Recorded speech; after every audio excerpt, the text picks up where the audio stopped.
প্রথম কথা হচ্ছে আমি আপনাকে বলি, একটা কথা হচ্ছে বাংলাদেশের যে নির্বাচন সিস্টেম, এই নির্বাচন সিস্টেমে আমরা যারা নতুন রাজনীতি করতে আসছি, এই সিস্টেম আমাদের জন্য মানে অ্যাপ্লিকেবল না, বা আমাদের জন্য এটা ফ্রুটফুল না।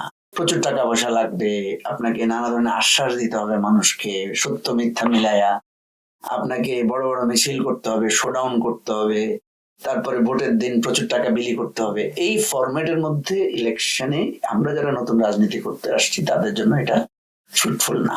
যদি আমরা ওই প্রসেসে ঢুকি তাহলে বিএনপি আওয়ামী লীগ কি দোষ, অযথা তাদের সমালোচনা করে কি লাভ। সুতরাং এটা আমাদের একটা লড়াই। দ্বিতীয়, আপনি যেটা বলেছেন লোকাল ইলেকশনটা, আমরা যেটা দেখছি যে এটা দলীয় ভিত্তিতে হচ্ছে না। লোকাল ইলেকশন দলীয় ভিত্তিতে হওয়া উচিত না, এটা আমরা মনে করি। ফলে আমরা আমাদের নেতাদেরকে বলছি আমরা দলীয়ভাবে প্রার্থী দিব না, তবে আপনারা যারা ইলেকশন করতে চান তাদেরকে আমরা সাহায্য করব, তাদেরকে আমরা উৎসাহিত করব। তো আমি যেটা মনে করি যে আমরা যেহেতু নতুন রাজনীতি করতে এসেছি, আপনি যেটা বলেছেন ফেনীর জনগণের সাথে কিন্তু আমার এবারের যে বন্ডিংটা, এটা আমি খুবই ফিল করি, এবং আমার জীবনে এটা একটা একদম নতুন অভিজ্ঞতা।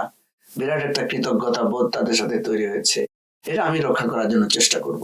যদিও ওই ট্রেডিশনাল পলিটিক্সটা আমরা ভাঙার জন্য চেষ্টা করব।